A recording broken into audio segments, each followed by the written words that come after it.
bendiga, mis amados hermanos, este martes 23 de febrero del 2021. Hermanos, recuerden que es martes de estudio bíblico, martes de cartas generales. Estamos en la carta de Santiago, hermanos. Y bueno, pues yo le invito a que prepare su Biblia y también seguramente su material, si ya lo tiene, hermano. Por favor, acompáñame con su material. Y bueno, pues vamos a orar, hermanos, para dar comienzo a este bonito estudio de la palabra de nuestro Dios. Padre Santo, gracias te damos por todo lo que hemos recibido a lo largo de este día. Gracias por tu palabra, porque no vuelve a ti vacía. Padre bendito, reconocemos que no solo de pan vive el hombre, sino de toda palabra que sale de tu boca. Gracias por tu provisión, Dios.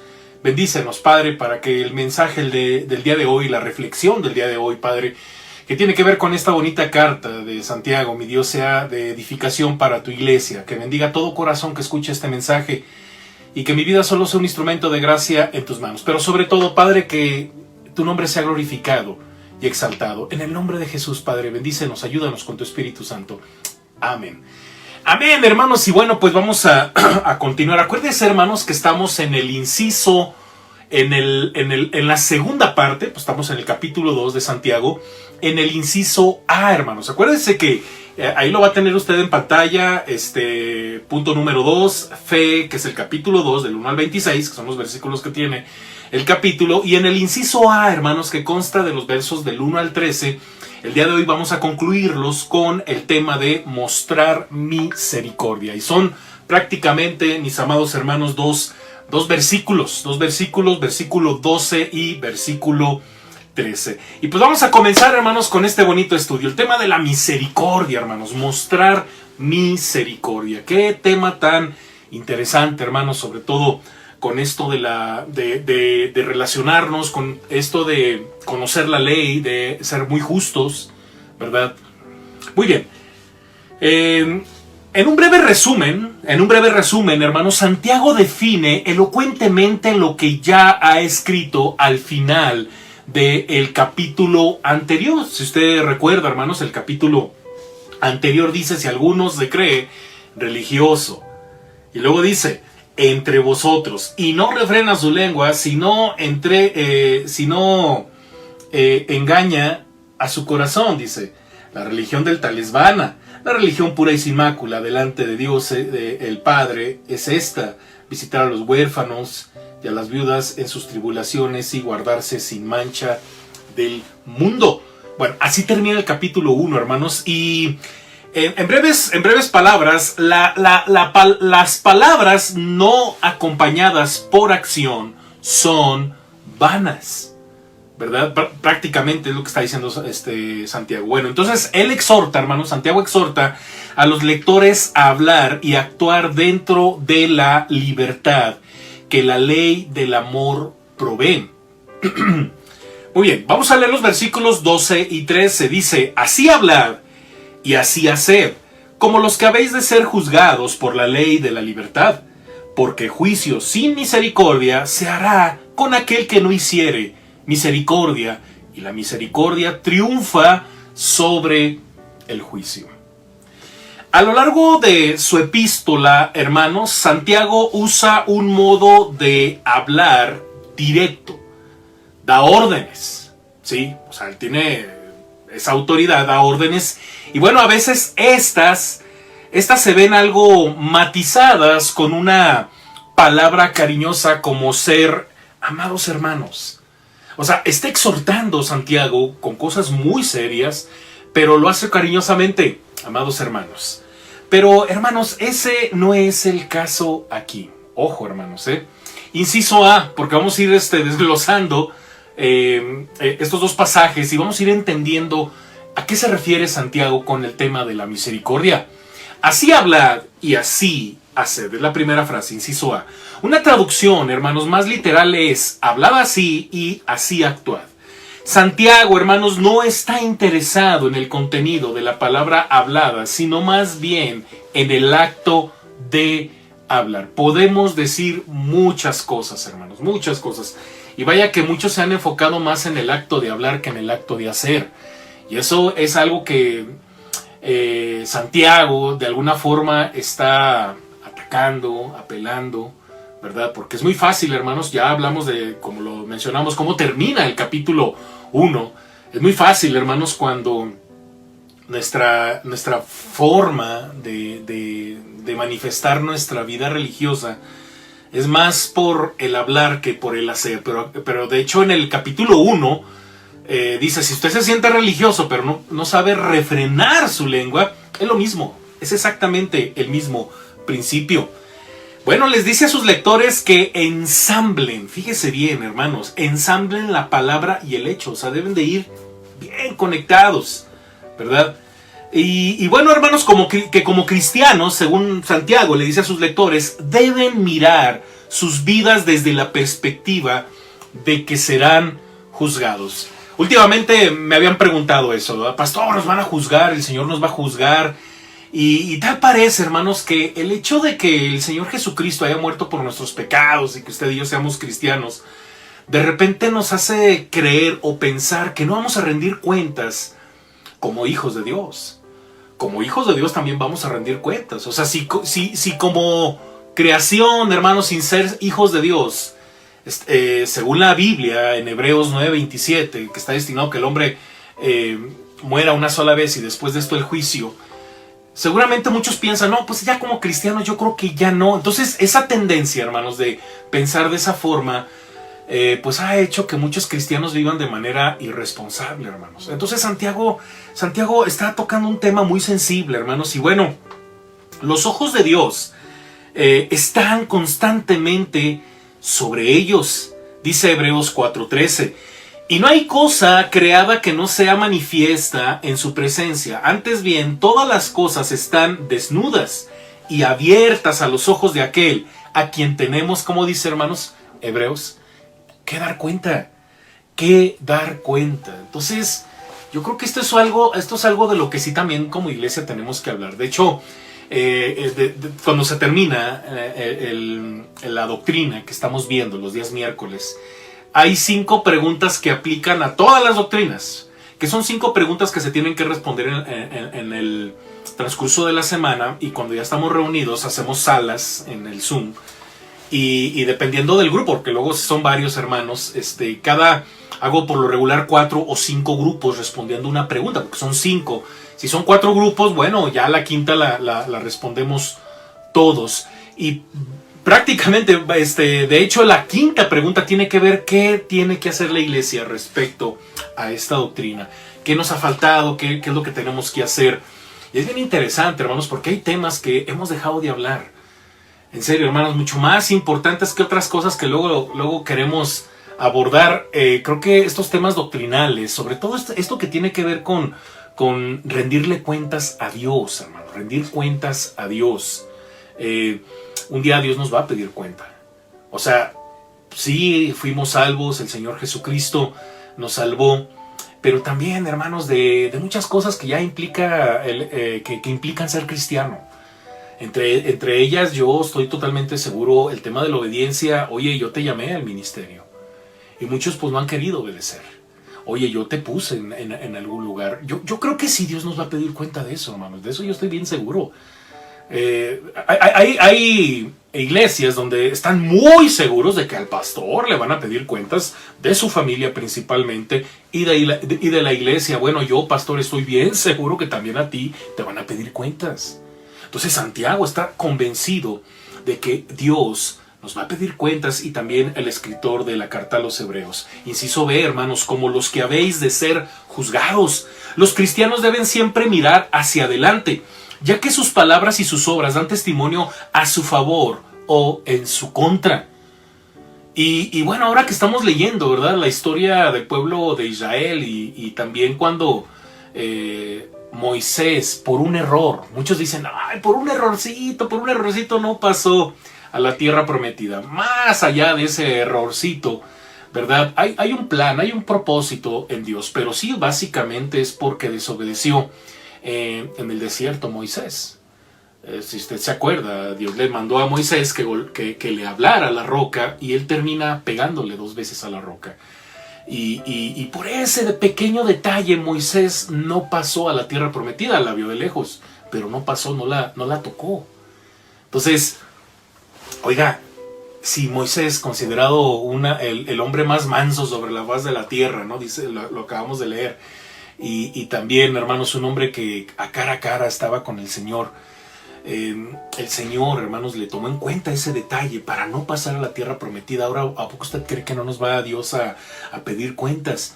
Hermanos, si cumplís la ley real, dice Santiago, hacéis bien, lo vimos la semana pasada, versículo 8. Además, la Escritura enseña, hermanos, que con cada persona tendrá que comparecer ante el juez de toda la tierra. Estos pasajes que usted tiene, entre paréntesis, que seguramente van a aparecer por ahí en pantalla, son pasajes que aluden a ese hecho, desde el Génesis, Salmos, Mateo, Hechos, el Dios que juzga, el que juzga en toda la tierra, esa frase del juez de toda la tierra, hermanos. Mire, voy a leer solamente 2 Corintios 5:10, que dice, porque es necesario que todos nosotros, como dice, comparezcamos, o sea, nos presentemos ante el tribunal de Cristo para que cada uno reciba según lo que haya hecho mientras estaba en el cuerpo, sea bueno o sea malo. Oiga, Pablo escribe esto, hermanos, y ya eso me hace pensar, rayos, ¿qué estoy haciendo, no? ¿Qué cuentas voy a dar? ¿Qué cuentas voy a dar de mi obediencia? De todo lo que el Señor me dijo a través de sus siervos, del pastor, de cuanto hermano se dejó usar para predicar. ¿Qué cuentas voy a dar? Entonces, mucho ojo con estos detalles, hermanos, porque todas las palabras que el hombre dice y todas las obras que hace serán juzgadas por la ley de Dios. El juicio vendrá y es inevitable.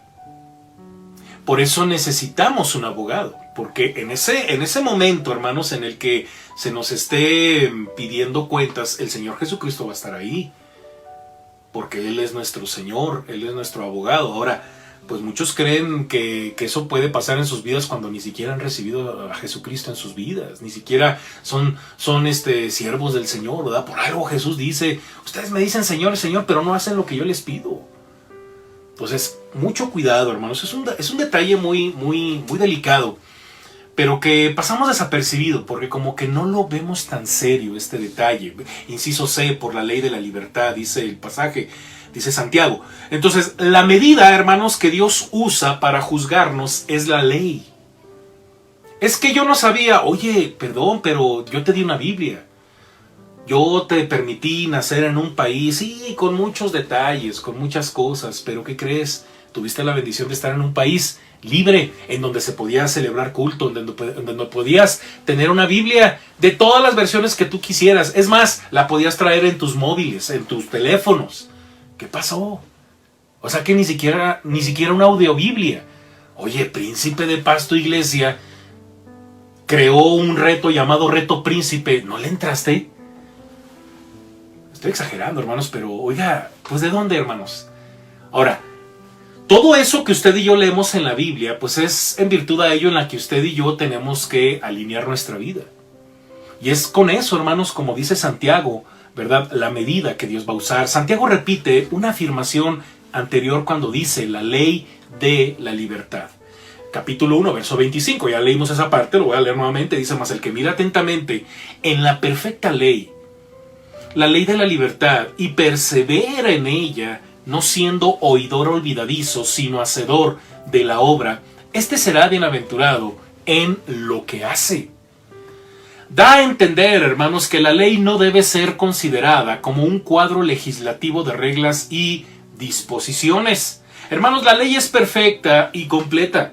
Se manifiesta en el amor perfecto que fluye de Dios al hombre y el hombre de Dios al prójimo. Entonces, en la libertad de la ley, hermanos, el amor del Hijo de Dios, ¿verdad? Florece. Nuevamente, en la libertad de la ley, el amor del Hijo de Dios florece.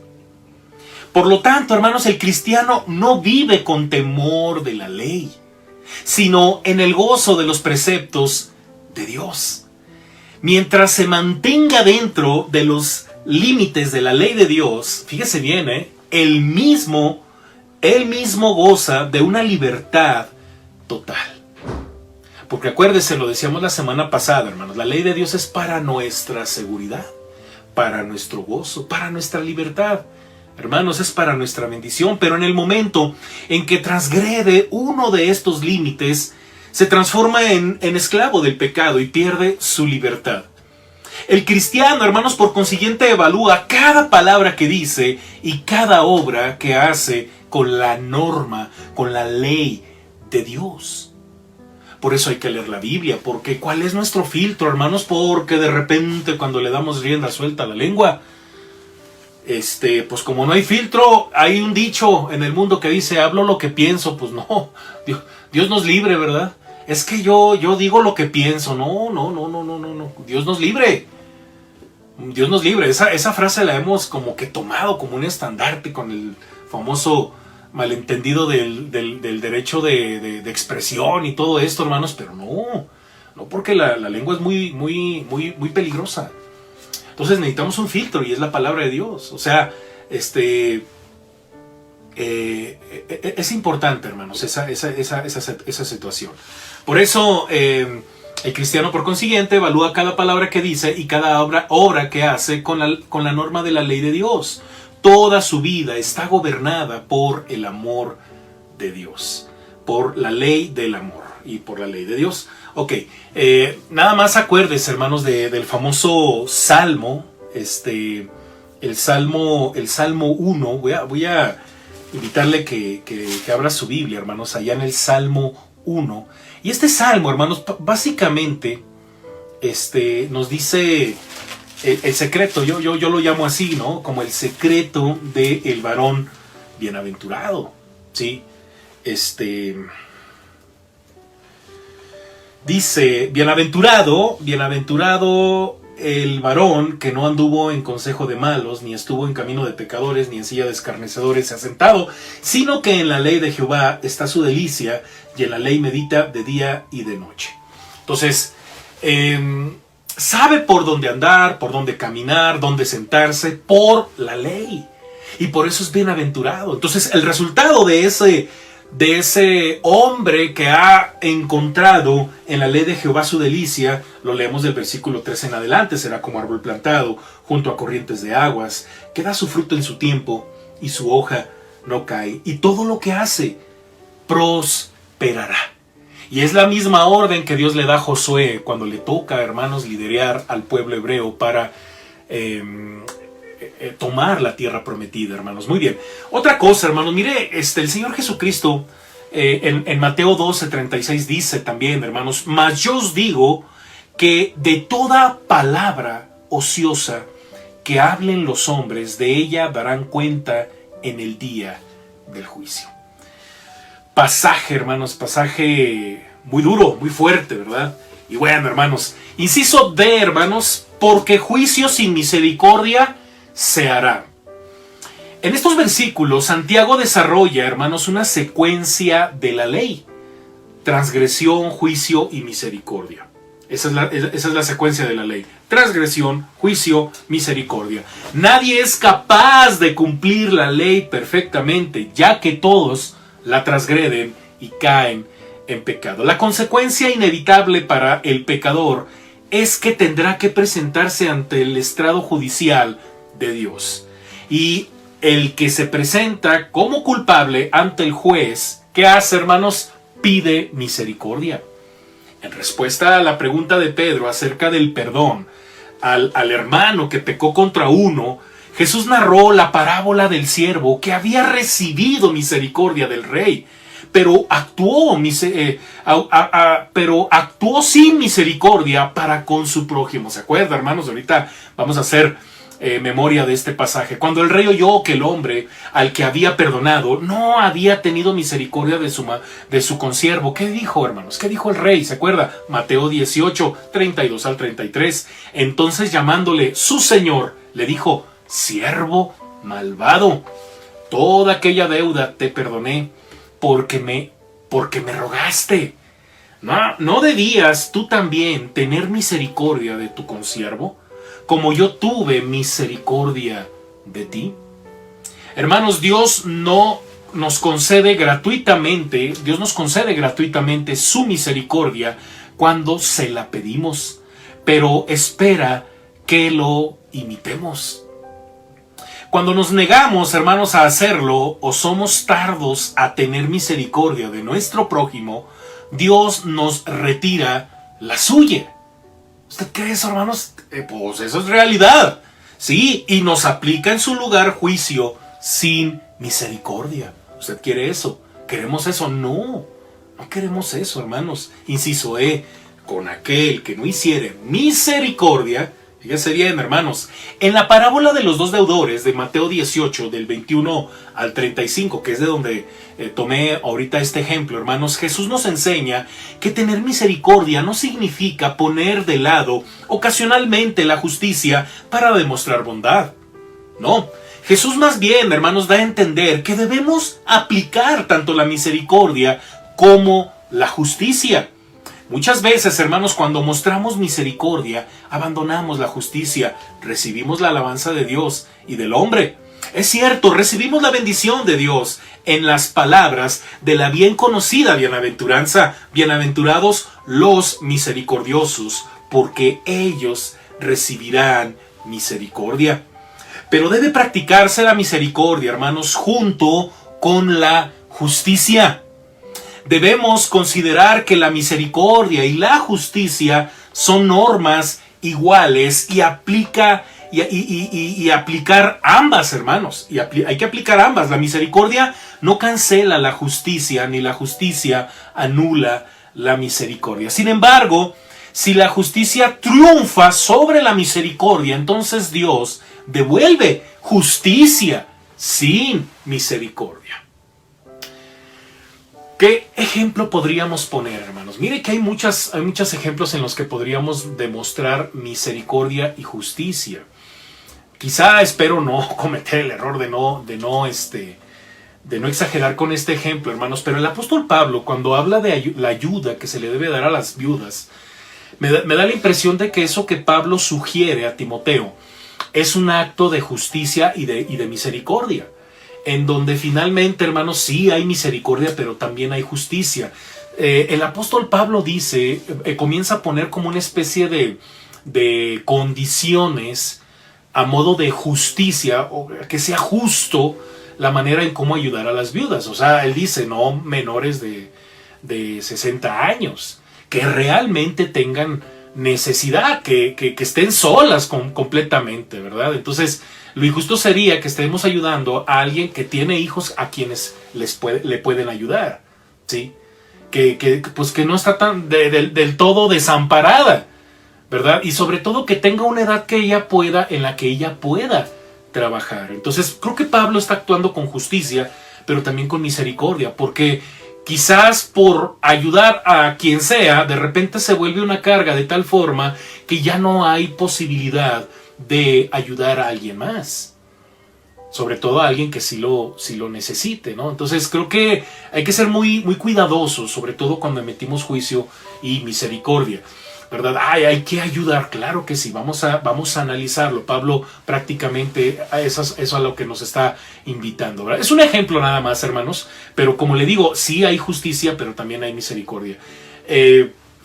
El tema de las deudas, yo creo que el mejor ejemplo, hermanos, es el que el mismo Señor Jesucristo pone, ¿no? En Mateo 18, de los deudores, ¿no? Y lo voy a leer, hermanos. Dice, por lo cual el reino de los cielos es semejante a un rey que quiso hacer cuentas con sus siervos, ¿sí? Y comenzando a hacer cuentas, le fue presentado uno que le debía 10,000 talentos. A este, como no pudo pagar, ordenó su señor venderle, y a su mujer e hijos y todo lo que tenía, para que se le pagase la deuda. Entonces aquel siervo postrado le suplicaba, diciendo, Señor, ten paciencia conmigo, y yo te pagaré todo. El señor de aquel siervo, movido en misericordia, le soltó y le perdonó la deuda.